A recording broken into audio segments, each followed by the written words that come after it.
We settle everything in this beautiful country. Nice, life is good.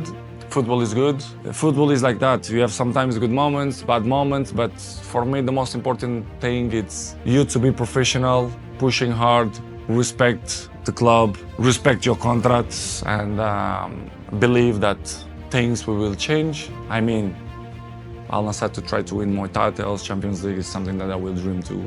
Most important is to keep pushing and be professional. ফুটবলের all time গ্রেটদের অন্যতম living legend পর্তুগালের তারকা Cristiano Ronaldo 2022 বিশ্বকাপ শেষে Saudi আরবের আল নাসরে যোগ দেন তিনি। বাণিজ্যিক ও পৃষ্ঠপোষকতা চুক্তি এবং বেতন ভাতা মিলিয়ে 20 কোটি ইউরোয় সৌদি আরবে যান রোনালদো। নতুন খবর হলো সৌদি আরবে আরও একটি বছর থেকে যাচ্ছেন রোনালদো। স্প্যানিশ গণমাধ্যম মার্কা জানিয়েছে আল নাসরের দেয়া অবিশ্বাস্য প্রস্তাব ফেরাতে পারেননি এই পর্তুগিজ মহাতারকা।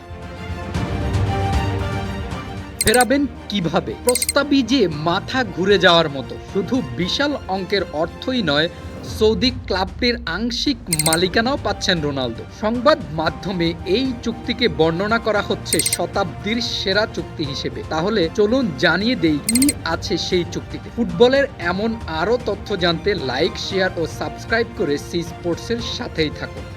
আল নাসরের মালিকানা সত্ত্বের 5% পাচ্ছেন এক সময় ম্যানচেস্টার ইউনাইটেড, রিয়াল মাদ্রিদ ও জুভেন্টাসের মতো ক্লাবের হয়ে খেলা রোনালদো। ক্লাবটিতে রোনালদোর নিবেদন দেখেই এই সিদ্ধান্ত নিয়েছেন মালিকপক্ষ। মালিকানার বাইরে এক মৌসুমের জন্য 18 কোটি 30 লাখ ইউরো বা বাংলাদেশি মুদ্রায় প্রায় 2295 কোটি টাকা পাবেন রোনালদো। সেই হিসেবে প্রতি মাসে প্রায় 191 কোটি টাকা, সপ্তাহে প্রায় 44 কোটি টাকা, দিনে প্রায় 6 কোটি 30 লাখ টাকা, ঘন্টায় প্রায় 26 লাখ আর মিনিটে প্রায় 43,000 টাকা আয় করবেন এই কিংবদন্তি ফুটবলার।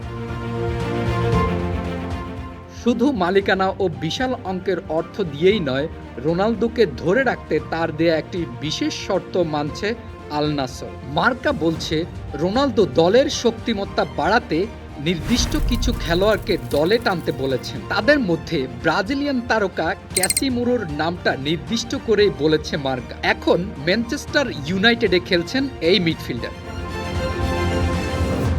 যদি শেষ পর্যন্ত কাসিমিরো আল নাসেরে যান, তাহলে তৃতীয়বার একই ক্লাবে খেলবেন রোনালদোর সঙ্গে। ইউনাইটেডের হয়ে একসঙ্গে খেলে কিছু না জিতলেও রিয়াল মাদ্রিদের হয়ে 4টি চ্যাম্পিয়ন্স লিগ জিতেছিলেন এই দুজনে মিলে।